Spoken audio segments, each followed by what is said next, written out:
Hello friend, Tahir education अड्डा में आपका मोस्ट वेलकम है। आज हम लोग दरोगा की पीटी के लिए मोस्ट इम्पोर्टेंट सेट प्रैक्टिस लेके आए हैं। क्वेश्चन का लेवल देख के एकदम मन खुश हो जाएगा आपका। ठीक है, एकदम डिटेल से हम लोग जानेंगे सेट प्रैक्टिस में। और प्लीज़ कमेंट बॉक्स में जाकर बताइएगा कि कितना आपका सही हुआ है। और प्लीज़ जो नए हैं चैनल को सब्सक्राइब कीजिए, क्योंकि मैं डिटेल से हर चैप्टर को पढ़ा कर उसका टेस्ट ले रहा हूँ। लेकिन आज जो टेस्ट हो रहा है वो सिर्फ दरोगा के लिए हो रहा है, एकदम मोस्ट इम्पोर्टेंट। देखिए और खुद को जांचिए कितना आप बना रहे हैं, और कमेंट बॉक्स में ज़रूर बताइएगा। उसमें करंट अफेयर भी है, याद रखिएगा, हर एग्जाम के लिए इम्पोर्टेंट है। चलिए, पहला प्रश्न आपके सामने है कि स्वामी दयानंद सरस्वती के द्वारा 1875 में आर्य समाज की स्थापना कहाँ की गई थी। 2 सेकंड का टाइम लेना, ज़्यादा नहीं लेना टाइम। तो ये मुंबई में की गई थी। ठीक है, किनके द्वारा? तो स्वामी दयानंद सरस्वती के द्वारा। कब की गई थी? तो 1875 में की गई थी। किस समाज की स्थापना? तो आर्य समाज की स्थापना। याद रखिएगा, कहाँ? तो मुंबई में। जितना बार रिलेट कीजिएगा उतना बार क्लियर होगा। दयानंद सरस्वती के बारे में थोड़ा जान जाइए। इनके बचपन का जो नाम था वो था मूल शंकर। क्वेश्चन आता है कि मूल शंकर किनके बचपन का नाम है? तो दयानंद सरस्वती के बचपन का नाम है मूल शंकर। ठीक है, और दयानंद सरस्वती जो है अंग्रेजी भाषा के, अंग्रेजी शिक्षा के खिलाफ थे, इसलिए उन्होंने एक पुस्तक लिखी थी, सत्यार्थ प्रकाश। ठीक है, याद रखिएगा, सत्यार्थ प्रकाश किस लैंग्वेज में लिखी थी? हिंदी लैंग्वेज में लिखी गई। क्वेश्चन कई बार पूछता है कि सत्यार्थ प्रकाश किस लैंग्वेज में लिखी गई, तो हिंदी में लैंग्वेज में लिखी गई है सत्यार्थ प्रकाश। किनके द्वारा? तो स्वामी दयानंद सरस्वती के द्वारा। याद रखिएगा। चलिए, मोस्ट इंपोर्टेंट प्रश्न, जितने भी क्वेश्चन है दोस्त, सब बहुत ही ज्यादा इंपॉर्टेंट है, देख लीजिएगा आप खुद। बिहार का शोक किस नदी को कहा जाता है? बिहार का शोक किस नदी को कहा जाता है? ऑप्शन आपके सामने है, मात्र 2 सेकंड का टाइम लेना है। तो बिहार का शोक कोसी नदी को कहा जाता है। ठीक है, इसके बारे में थोड़ा जान लीजिए। कोसी जो नदी है वो नेपाल में हिमालय से निकलती है और बिहार में प्रवेश करते हुए गंगा में मिल जाती है, ये ध्यान रखिएगा। और ये अपने मानसून के टाइम जब आती है तो अपने साथ बहुत से मलबे को लेकर आती है, और इसका जो रूप होता है बहुत विकराल होता है, और बहुत जगह ये बाढ़ से क्षतिग्रस्त करती है, इसलिए इसको बिहार का शोक कहा जाता है। किस नदी को? तो कोसी नदी को। एकदम इंपॉर्टेंट है, ध्यान रखिएगा, एकदम VBI स्टार लगा लीजिए इसको। किसी राज्य में शराबबंदी किस अनुच्छेद के तहत लगाया जाता है? ऑप्शन आपके सामने है। किसी राज्य में शराबबंदी किस अनुच्छेद के तहत लगाया जाता है? तो ये 47 यानी अनुच्छेद 47 के तहत किसी राज्य में शराबबंदी लगाता है। देखिए, इसके बारे में थोड़ा जान लीजिए, ये होगा आपको DPSP में पढ़ने के लिए। ठीक है, direct principle for state policy, यानी कि राज्य के नीति निर्देशक तत्व। राज्य के नीति निर्देशक तत्व किस भाग में है? तो भाग 4 में है, याद रखिएगा। अनुच्छेद के बारे में बात किया जाए तो अनुच्छेद 36 से 51 मोस्ट इंपोर्टेंट प्रश्न है। राज्य के नीति निर्देशक तत्व किस भाग में? तो भाग 4 में। किस किस अनुच्छेद में है? तो 36 से लेकर 51 में है राज्य के नीति निर्देशक तत्व। इसी में बताया गया 47 अनुच्छेद में कि किसी भी राज्य में, राज्य जो है मद्यपान निषेध, यानी कि जो नशीली चीज है उस पर प्रतिबंध लगा सकता है। और एक और चीज है, DPSP के बारे में जान लीजिए कि अगर मौलिक अधिकार का हनन होता है तो आप न्यायालय जा सकते हैं, लेकिन DPSP अगर सरकार लागू नहीं करती है तो इसको न्यायालय में नहीं जाया जा सकता है। ये अवाद योग है। कैसा है? अवाद योग है। कौन? DPSP। और मौलिक अधिकार कैसा है? वाद योग। और DPSP अवाद योग है। तो DPSP को अगर सरकार लागू नहीं करती तो इसके लिए न्यायालय में नहीं जा सकते हैं। ठीक है, ये ध्यान रखिएगा। तो शराबबंदी किस अनुच्छेद के तहत है? तो अनुच्छेद 47।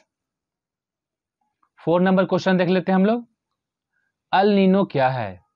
ठीक है, अल नीनो क्या है? एकदम मोस्ट इंपोर्टेंट प्रश्न है। 2 सेकंड का टाइम लीजिए, ऑप्शन देख लीजिए। तो अल नीनो एक उष्ण समुद्रीय धारा है। क्या है अल नीनो? एक उष्ण समुद्रीय धारा, ये ध्यान रखिएगा। अगर महासागर की बात की जाए तो प्रशांत महासागर के तट एरिया के पास ये बहती है। अगर देश की बात की जाए तो इक्वाडोर और पेरू के देश के तट पर बहती है। ठीक है, ये ध्यान रखिएगा। ये हमेशा नहीं बहती, कुछ कुछ सालों पर इसका, कुछ कुछ सालों के अंतराल पर ये घटते हैं। अल नीनो क्या है? तो ये याद रखिएगा, उष्ण समुद्रीय धारा है। इजराइल के साथ राजनीतिक संबंध स्थापित करने वाला पहला खाड़ी अरब देश कौन बना? एकदम इंपॉर्टेंट है, ये करंट अफेयर का है। ठीक है, एकदम स्टार लगा लीजिए। ठीक है, पहला खाड़ी अरब देश जो इजराइल के साथ राजनयिक संबंध स्थापित कर रहा है। ऑप्शन आपके सामने है, यह है UAE, यानी UAE यानी कि यूनाइटेड अरब अमीरात। इसकी राजधानी कहाँ है? तो अबू धाबी। इसकी मुद्रा क्या चलती है? तो दिरहम, याद रखिएगा। यूएई की राजधानी है यूनाइटेड अरब अमीरात, ठीक है। जो इसकी मुद्रा चलती है वो है दिरहम। तो पहला खाड़ी अरब देश कौन बन गया है इजराइल के साथ राजनीतिक संबंध करने वाला? तो यूएई। प्रिजन डायरी के लेखक कौन है? ऑप्शन आपके सामने है, ये हैं जयप्रकाश नारायण। कौन है? तो जयप्रकाश नारायण है जो प्रिजन डायरी के लेखक है। इनसे क्वेश्चन पूछता है कि इनका जन्म कहाँ हुआ है, तो इनका जन्म मोस्ट इंपॉर्टेंट है, बीपीएससी के पीटीएम में कई बार पूछ चुका है, सिताब दियारा, ठीक है। इनका जन्म कहाँ हुआ? सिताब दियारा। कहाँ? ये यूपी में है, ये ध्यान रखिएगा। इनकी पत्नी के बारे में बात किया जाए, इनकी पत्नी के बारे में भी पूछता है कि पत्नी का नाम क्या है? तो प्रभावती। ये भी आज़ादी में बिहार की तरफ से थी। प्रभावती किनकी वाइफ का नाम है? तो जयप्रकाश नारायण की वाइफ का नाम, ये ध्यान रखना है। प्रिजन डायरी किसने लिखा? तो जयप्रकाश नारायण ने। जयप्रकाश नारायण को भारत रत्न कब मिला है? तो 1998 में मरणोपरांत मिला है। मरणोपरांत का मतलब जो इंसान डेथ कर जाते हैं उसके बाद अगर कोई ट्रॉफी मिलता है, कोई अवार्ड मिलता है, उसको मरणोपरांत बोलते हैं, ठीक है। तो जयप्रकाश नारायण को 1998 में मरणोपरांत भारत रत्न मिला है, ये ध्यान रखिएगा। प्रिजन डायरी किसके द्वारा लिखा गया है? तो जयप्रकाश नारायण के द्वारा। 7 नंबर क्वेश्चन देखेंगे हम लोग, मोस्ट इंपोर्टेंट प्रश्न है ये।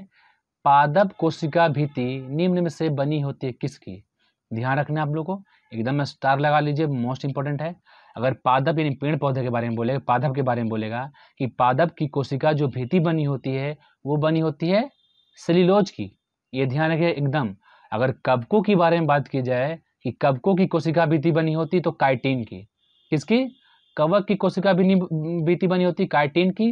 लेकिन पादप के बारे में बात की जाए, यहाँ पर क्वेश्चन में क्या बोल रहा है? पादपों की किस कोशिका भित्ति वो बनी होती है सेल्यूलोज की, ये ध्यान रखें। 8 नंबर देख लेते क्वेश्चन, मोस्ट इंपोर्टेंट है कि दामिनी ऐप, क्या दामिनी ऐप संबंधित है किससे? ऑप्शन आपके सामने है। तो ये है वज्रपात की चेतावनी से, यानी कि जो बिजली चमकता है ना उसके चेतावनी से है दामिनी ऐप। मोस्ट इंपॉर्टेंट प्रश्न है, एक कंफ्यूजन मत होइएगा, एक बोलेगा दामिनी हेल्प लाइन नंबर, ठीक है।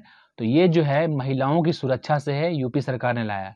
अगर हेल्प लाइन नंबर के बारे में बात की तो महिलाओं की सुरक्षा से, लेकिन ऐप के बारे में बात की जाए कि दामिनी ऐप, तो ये है वज्रपात की चेतावनी से, ये ध्यान रखिएगा। चुनाव आयोग ने हाल ही में किस अभिनेता को पंजाब का स्टेट आइकॉन नियुक्त किया है? मोस्ट इंपॉर्टेंट, कई पूछेगा ही, एग्जाम में पूछेगा, क्योंकि इनके बारे में आप लोग जान रहे होंगे, बहुत अभी फेमस हुए हैं, बहुत अच्छा काम किए हैं। वो हैं सोनू सूद, ठीक है, बहुत बड़ा काम किए हैं हमारे बिहार के लिए, देश के लिए। चुनाव आयोग ने इन्हें पंजाब का स्टेट आइकॉन नियुक्त किया है। किनको? तो सोनू सूद को, ध्यान में रखना है। 10 नंबर क्वेश्चन देख लेते हैं हम लोग।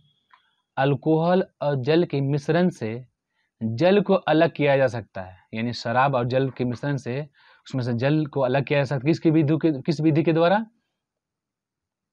ऑप्शन आपके सामने, मोस्ट इंपोर्टेंट प्रश्न है ये, आसवन विधि के द्वारा। आसवन विधि के द्वारा अल्कोहल और जल के मिश्रण से जल को अलग किया जा सकता है, एकदम भिविया, ये ध्यान रखिएगा। विश्व की विशालतम बैरियर रीफ प्रणाली, यानी ग्रेट बैरियर रीफ जिसको बोलते हैं हम लोग, ठीक है, कहाँ स्थित है? देखिए बहुत आप लोग जानते होंगे कि ऑस्ट्रेलिया में है, ऑस्ट्रेलिया में ग्रेट बैरियर रीफ, लेकिन कई बार एग्जाम में पीसीएस हो, दरोगा हो, पूछ चुका है इसका डायरेक्शन, ठीक है। तो ग्रेट बैरियर रीफ बोलिए, बैरियर रीफ प्रणाली बोलिए, कहाँ स्थित है? तो ऑस्ट्रेलिया के पूर्वी तट पर, तक नहीं तट है, ठीक है, ऑस्ट्रेलिया के पूर्वी तट पर, यानी पूर्वी ऑस्ट्रेलिया तट पर क्या है? ग्रेट बैरियर रीफ, यानी बैरियर रीफ प्रणाली, ये ध्यान रखिएगा। अब विश्व की सबसे बड़ी मूंगे की चट्टान बोलिए, मूंगे की दीवार बोलिए, ठीक है, जो प्रवाल भित्ति से बनी होती है, वो ग्रेट बैरियर रीफ है। कहाँ है? तो ऑस्ट्रेलिया के पूर्वी तट पर। वामपंथी विचारों पर आधारित फॉरवर्ड ब्लॉक की स्थापना कब हुई? VVI है। तो फॉरवर्ड ब्लॉक की स्थापना जो हुई है 1939 में हुई है। किनके द्वारा हुई है? तो सुभाष चंद्र बोस के द्वारा हुई है फॉरवर्ड ब्लॉक की स्थापना, ये ध्यान रखिएगा। वंदे मातरम किस राष्ट्रीय आंदोलन का राष्ट्रीय गीत बोलिए, ये नारा बोलिए, ठीक है। वंदे मातरम किस राष्ट्रीय आंदोलन का मुख्य गीत था या नारा था? ऑप्शन आपके सामने है, यह है स्वदेशी आंदोलन, ठीक है, कब हुआ स्वदेशी आंदोलन? तो 1905 में स्वदेशी आंदोलन का नारा था क्या? वंदे मातरम। ये ध्यान रखिएगा, मोस्ट इंपॉर्टेंट है ये। 14 नंबर क्वेश्चन देख लेते हैं हम लोग। जैन धर्म के दूसरे तीर्थंकर कौन थे? देखिए, मैंने जैन धर्म, बौद्ध धर्म, उसके बाद प्राचीन सभ्यता से हड़प्पा, वैदिक सभ्यता, पूरे डिटेल से बता चुका हूँ, एक एक पॉइंट करके। उसके बाद मैं टेस्ट ले चुका हूँ, ठीक है। जो नहीं देखे हैं, प्लेलिस्ट में या डिस्क्रिप्शन में आपको लिंक मिल जाएगा, अब देख लीजिए, एक पॉइंट में नहीं छूटने वाला उस सबसे। और पिछले बार दरोगा के पीटी में जो है, जो 19 में जो दरोगा का पीटी हुआ था, उसमें जैन धर्म से 2 क्वेश्चन पूछा था। जैन धर्म की तीसरे तीर्थंकर और एक क्वेश्चन था महावीर स्वामी के बारे में, ठीक है, तो याद रखिएगा। चलिए, इसमें क्वेश्चन है कि जैन धर्म के दूसरे तीर्थंकर कौन थे? तो ये है अजितनाथ। कौन है? अजितनाथ। देखिए, जैन धर्म के संस्थापक बोलिए ऋषभदेव, या जैन धर्म के संस्थापक हो या पहले तीर्थंकर कौन है? तो ऋषभदेव हैं। दूसरे कौन हुए? तो अजितनाथ। और तीसरे कौन हुए? संभवनाथ। ठीक है, तो क्वेश्चन पूछ रहा है क्या कि दूसरे तीर्थंकर कौन हुए? तो अजितनाथ हुए। इनका अगर प्रतीक चिन्ह बोला जाए तो हाथी। कौन है? हाथी। ये ध्यान रखिएगा। अमीरे कोही, मोस्ट इंपोर्टेंट प्रश्न है, ये ध्यान रखिए आप लोग, ठीक है। क्वेश्चन कई बार बीपीएससी की पीटी में और कई बार दरोगा के पीसीएस में, यूपी पीसीएस में बहुत पूछता है। देखिए, इसका पूरा नाम है दीवाने अमीरे कोही। क्या है? दीवान ए अमीरे कोही। लेकिन बस इतना जान लीजिए कि हम लोग जानेंगे अमीरे कोही से फेमस है। पहले जान लीजिए कि अमीरे कोही है क्या, जो कई बार क्वेश्चन में पूछता है। अमीरे कोही क्या है? एक कृषि विभाग है। क्या है? एक कृषि विभाग है। क्वेश्चन पूछेगा अमीरे कोही क्या है, तो एक कृषि विभाग है अमीरे कोही। किसने स्टार्ट किया? तो मोहम्मद बिन तुगलक ने स्टार्ट किया, एमबीटी, ठीक है। मोहम्मद बिन तुगलक ने अमीरे कोही स्टार्ट किया, जो एक कृषि विभाग है। इस विभाग का काम क्या था? इस विभाग का जो काम था कि जो बंजर भूमि थी उसको खेती योग्य भूमि बनाना, अमीरे कोही का काम है। मोस्ट इंपोर्टेंट, कई बार पूछता है। अमीरे कोही का संबंध किससे है? तो कृषि विभाग से। किसने स्टार्ट किया था? मोहम्मद बिन तुगलक ने। एक रिपोर्ट के अनुसार किस देश में मुसलमानों की संख्या सबसे अधिक है? ऑप्शन आपके सामने है। यह है इंडोनेशिया। पूरे वर्ल्ड में सबसे ज्यादा अगर कहीं मुसलमान हैं वो है इंडोनेशिया में, ये ध्यान रखिएगा। इंडोनेशिया की राजधानी कहाँ है? जकार्ता। ठीक है, मुद्रा की बात की जाए तो इंडोनेशिया जकार्ता रुपया, ठीक है, रुपया, ये ध्यान में रखिएगा। सियाचिन जाने वाले पहले भारतीय प्रधानमंत्री कौन थे? ये हैं मनमोहन सिंह। नरेंद्र मोदी मत मार दीजिएगा, ठीक है। ये जो है सियाचिन, जो 12,000, ठीक है, फीट की ऊंचाई पर गए हैं। तो सियाचिन जाने वाले पहले जो भारतीय प्रधानमंत्री बने हैं कौन है? मनमोहन सिंह है। याद रखिए, क्वेश्चन कई बार रिपीट हो चुका है, इसलिए मैं इसको इंक्लूड किया हूं। अमेरिका के किस पूर्व राष्ट्रपति ने हाल ही में एक बुक लिखा, उसका नाम क्या है? उसका नाम है ए प्रॉमिस लैंड। ए प्रॉमिस लैंड बुक का नाम है, जो अमेरिका के पूर्व राष्ट्रपति ने लिखा है। कौन है भाई वो? ऑप्शन में देख लीजिए, वो है बराक ओबामा। ठीक है, बराक ओबामा के द्वारा ए प्रॉमिस लैंड लिखा गया है। हाल ही में किस राज्य सरकार ने गायों की रक्षा के लिए गौ कैबिनेट का गठन किया? किसकी रक्षा के लिए? तो गायों की रक्षा के लिए गौ कैबिनेट का गठन किया गया। ऑप्शन आपके सामने है, मोस्ट इंपोर्टेंट प्रश्न है। यह मध्य प्रदेश। मध्य प्रदेश की सरकार ने गायों के लिए गौ कैबिनेट का गठन किया है। मध्य प्रदेश के सीएम कौन है? शिवराज सिंह चौहान। ये ध्यान रखिएगा। शेरशाह द्वारा पटना के नवनिर्माण का वर्णन किस रचना में मिलता है? पहले जान लिए हम लोग पटना के बारे में जान लेंगे कि पटना का पुराना जो नाम है वो है पाटलिपुत्र। पाटलिपुत्र किसने बसाया? तो उदयन ने बसाया पाटलिपुत्र को, ठीक है। किसने बताया? उदयन ने बसाया, याद रखिएगा। लेकिन पाटलिपुत्र से पटना किसने बसाया, नाम दिया, नामकरण किया? तो 1541 में शेरशाह सूरी ने पाटलिपुत्र से पटना नाम स्थानांतरित किया। इसका वर्णन मिलता है, सब स्टोरी का जो वर्णन मिलता है, एक बुक है तारीखे दाऊदी, इसमें मिलता है, यह ध्यान रखिएगा। शेरशाह का मकबरा कहाँ है? तो शेरशाह का मकबरा जो कहाँ है? बिहार के सासाराम में है। चलिए 21 नंबर क्वेश्चन देख लेते हैं हम लोग। मौसम बहुत ही खूबसूरत है, पानी बरस रही है। व्यंजक चूर्ण तैयार करते समय प्रयुक्त होने वाली गैस कौन सी है? एकदम मोस्ट इंपोर्टेंट है। ऑप्शन आपके सामने है, तो ये है क्लोरीन। ठीक है, ये ध्यान रखिएगा कि व्यंजक चूर्ण तैयार करते समय प्रयुक्त होने वाली गैस कौन सी है, तो क्लोरीन। थोड़ा व्यंजक चूर्ण के बारे में जान जाएं। इसका जो रासायनिक नाम है कैल्शियम ऑक्सोक्लोराइड। व्यंजक चूर्ण का रासायनिक नाम है क्या है, कैल्शियम ऑक्सोक्लोराइड। इसका जो सूत्र होता है CaOCl2। ठीक है, ये ध्यान रखिएगा व्यंजक चूर्ण का। समुद्र की सीपी किस कारण से सुनहरी दिखाई देती है? ऑप्शन आपके सामने है, तो यह है ध्रुवन के कारण।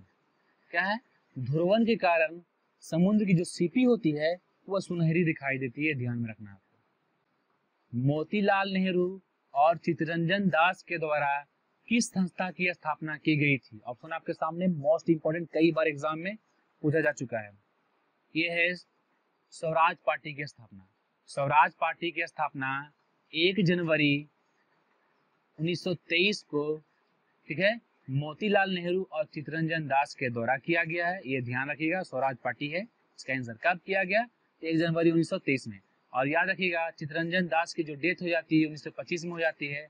उसके बाद स्वराज पार्टी धीरे धीरे कमजोर हो जाता है। और फिर आज 24 नंबर क्वेश्चन देख लेते हैं हम लोग। 1919 में रॉलेट एक्ट किसके काल में लागू किया गया? ये ध्यान रखिएगा, मोस्ट इंपोर्टेंट प्रश्न है ये। तो ये है लॉर्ड चेम्सफोर्ड। ठीक है, लॉर्ड चेम्सफोर्ड जो गवर्नर थे, उन्हीं के समय 1919 में, ये ध्यान रखिएगा, 1919 में रॉलेट एक्ट को पारित किया गया है। और रॉलेट एक्ट को काला कानून के नाम से भी जाना था। क्या? काला कानून। रॉलेट एक्ट को किस नाम से जाना जाता है? काला कानून के नाम से जाना जाता है। और इसमें किसी को भी इंसान को शक के आधार पर जेल में डाल दिया जाता था। और इसमें बोला जाता है कि बिना अपील, बिना वकील और बिना दलील का कानून है। कौन? तो रॉलेट एक्ट। 25 नंबर क्वेश्चन देख लेते हैं हम लोग। दो नदियों के बीच उपजाऊ भूमि को क्या कहते हैं? मोस्ट इंपोर्टेंट प्रश्न, कई बार एग्जाम में पूछा जा चुका है। दो नदियों के बीच जो उपजाऊ भूमि को क्या कहते हैं? ऑप्शन आपके सामने है। इसको कहते हैं दोआब। ठीक है, जो दो नदी होता है उसके बीच में जो रास्ता होता है, जमीन होती है जो बहुत उपजाऊ होती है, उसको क्या बोलते हैं हम लोग? दोआब कहते हैं। थर्म किसका यूनिट है? ऑप्शन आपके सामने है। थर्म जो है उष्मा का यूनिट है। किसका यूनिट है? उष्मा का यूनिट है। भारत में लिंगानुपात का निर्धारण कैसे किया जाता है? ध्यान रखिएगा, तो ये प्रति 1000 पुरुषों पर स्त्रियों की संख्या, यानी 1000 पुरुषों पर स्त्रियों की संख्या के से निर्धारण किया जाता है भारत में लिंगानुपात। और इसका सूत्र की बात की जाए, इसका सूत्र कैसे, इससे क्वेश्चन भी पूछा जाता है लिंगानुपात। तो स्त्रियों की संख्या बाई पुरुषों की संख्या इंटू मल्टीपल कर देंगे 1000 से, तो लिंगानुपात का निर्धारण होगा। ये ध्यान में रखना है आपको। ठीक है, तो प्रति 1000 पुरुषों पर स्त्रियों की संख्या, उसी से लिंगानुपात का निर्धारण किया जाता है। बिहार में पहली बार कांग्रेस अधिवेशन हुआ।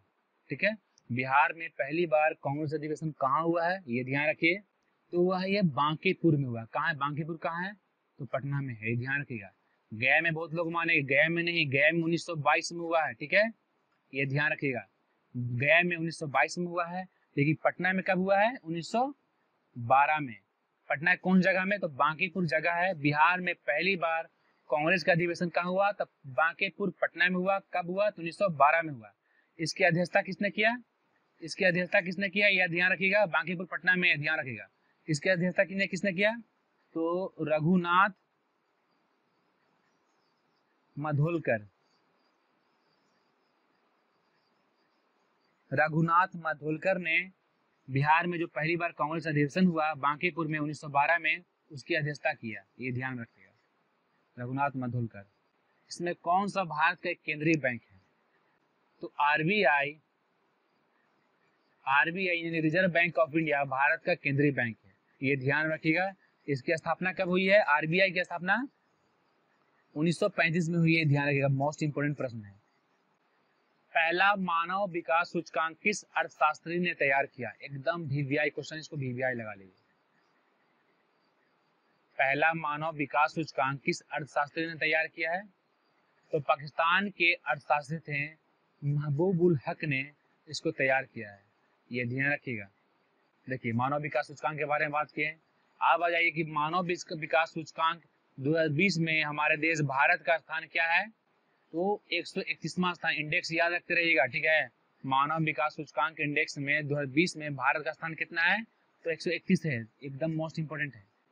44वें संविधान संशोधन के द्वारा निम्न में से, यानी इसमें से किसे विधि अधिकार बना दी गया है, यानी उसके बोलने का मतलब है जितने भी थे इसमें सब फंडामेंटल राइट थे, यानी मौलिक अधिकार थे, लेकिन इनमें से कौन ऐसा है जो मौलिक अधिकार से हटकर अब वो कानूनी अधिकार या अविधि अधिकार बन गया है, तो ये है संपत्ति का अधिकार, ठीक है। संपत्ति का अधिकार यानी मूल संविधान उसको बोलते हैं, जब संविधान लागू होता है उसको बोलते हैं मूल संविधान। तो मूल संविधान में मौलिक अधिकार कितने थे, तो 7 थे। कितने थे मौलिक अधिकार, 7 थे। लेकिन 44वें संविधान संशोधन, कब, 44वें संविधान संशोधन 1978 में संपत्ति के अधिकार को मौलिक अधिकार यानी फंडामेंटल राइट से हटाकर कानूनी अधिकार बना दिया गया है। कौन सा अधिकार बना है, कानूनी अधिकार। किस संविधान संशोधन में, तो 44वें संविधान संशोधन 1978 में। अब संपत्ति का अधिकार जो है मौलिक अधिकार नहीं रहा।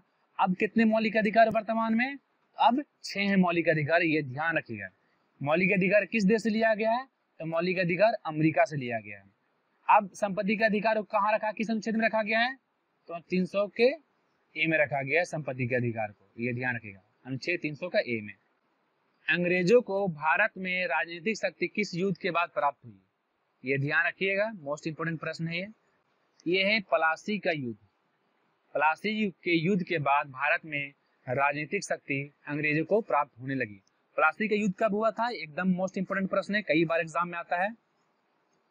तो प्लासी का जो युद्ध हुआ है वो है 2 से 3 जून, मतलब 2-3 जून नहीं, ये 23 जून है, याद करने का ट्रिक है 2-3 जून। यानी 23 जून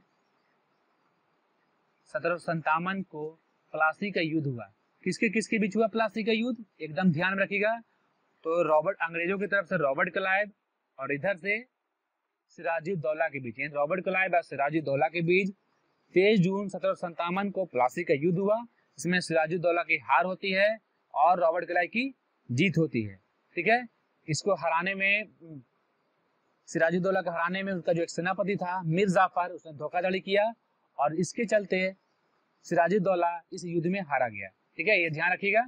कब हुई, 23 जून 1757 को प्लासी का युद्ध हुआ। प्लासी जगह है कहाँ, तो पश्चिम बंगाल के, क्वेश्चन पूछता है कि प्लासी किस स्थान पर है, तो पश्चिम बंगाल के नदिया जिले में, याद रखिएगा, पश्चिम बंगाल के नदिया जिले में प्लासी का स्थान है।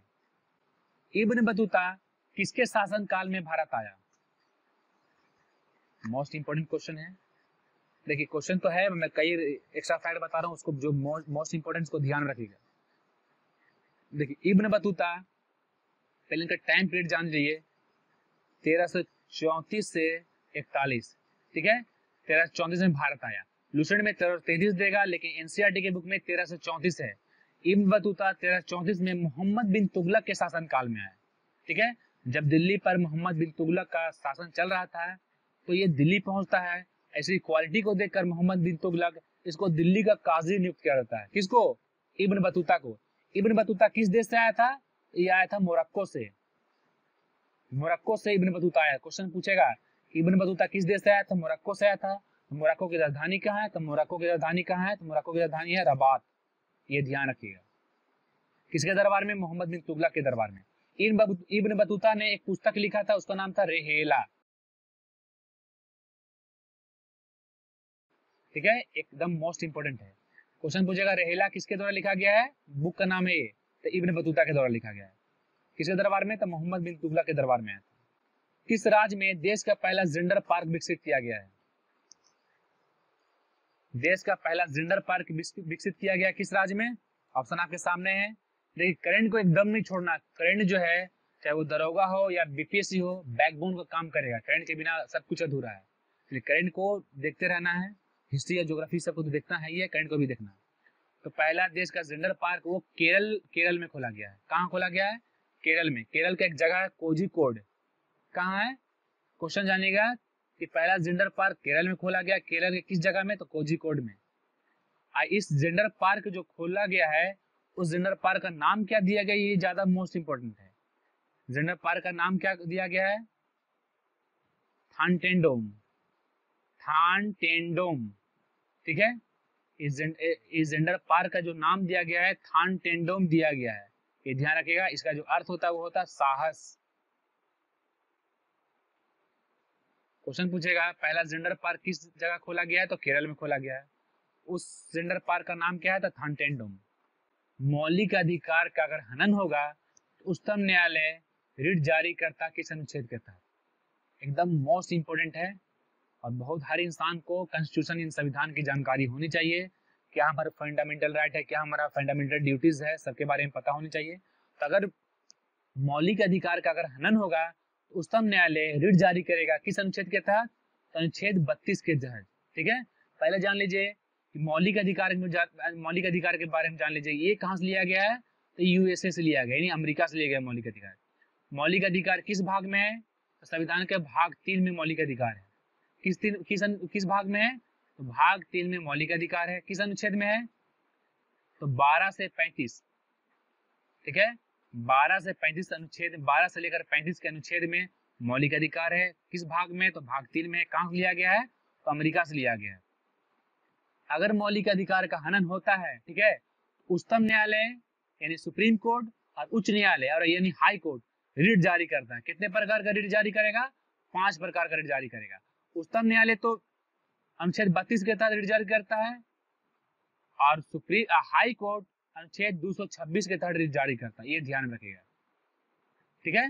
उच्चतम न्यायालय अनुच्छेद 32 के तहत रिट जारी करेगा और हाई कोर्ट अनुच्छेद 226 के तहत रिट जारी करेगा।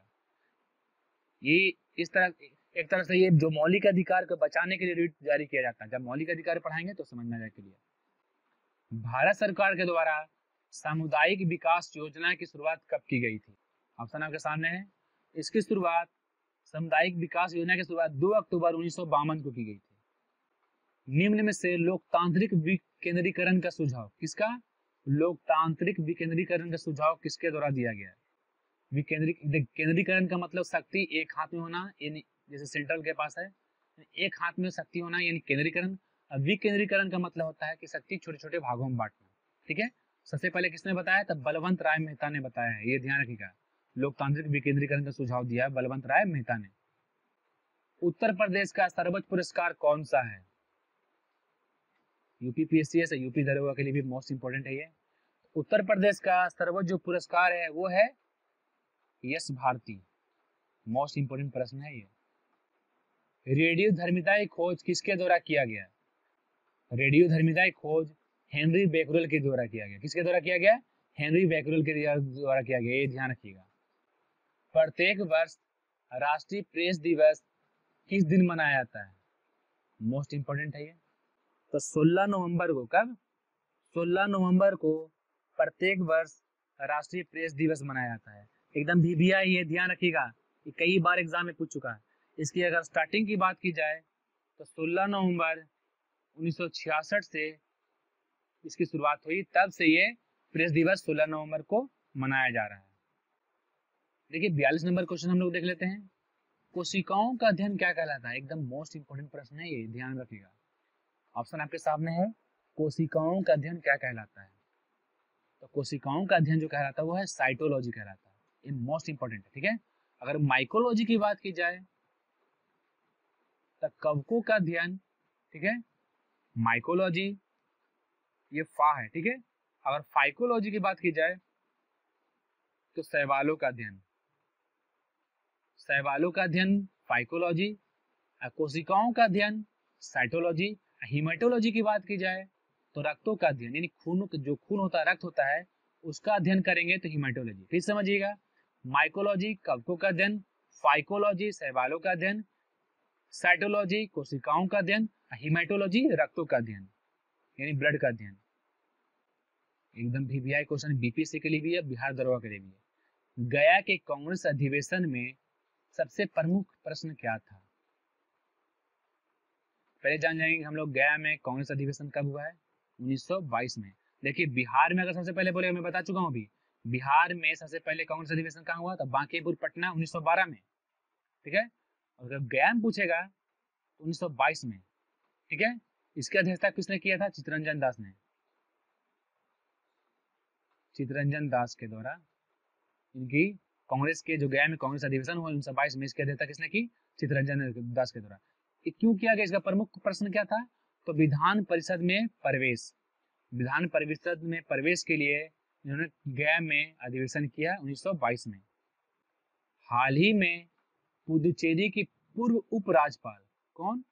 पुदुचेरी की पूर्व उप राज्यपाल, ठीक है, और किस राज्य की पहली महिला सांसद चंद्रावती का निधन हो गया। एकदम मोस्ट इंपोर्टेंट जो निधन है, ये वीवीआई भी हैं, ये सांसद भी रह चुकी हैं और पुदुचेरी की पूर्व राज्यपाल उपराज्यपाल भी रह चुकी है। तो इनको याद रखिएगा, निधन के बारे में पूछता है, ठीक है। तो पुदुचेरी की उपराज्यपाल और किस राज्य की पहली महिला सांसद चंद्रावती का निधन हो गया है? तो ये है हरियाणा। हरियाणा राज्य की पहली महिला सांसद थी कौन? चंद्रावती, और ये पुदुचेरी की उपराज्यपाल भी रह चुकी हैं, जिनका हाल ही में निधन हुआ है। हाल ही में नेपाल की राष्ट्रपति विद्या देवी सिंह भंडारी ने किसे नेपाली सेना के जनरल के मानद रैंक से सम्मानित किया गया?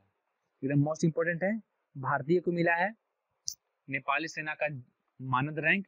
किसको मिला है? तो याद रखिएगा कि थल सेना प्रमुख, ठीक है, थल सेना प्रमुख जो है मनोज मुकुंद नरवाने, मनोज मुकुंद नरवणे को मिला है ये नेपाली सेना का मानद रैंक। किसने दिया है? तो नेपाल के जो राष्ट्रपति हैं विद्या देवी सिंह भंडारी, उन्होंने दिया है।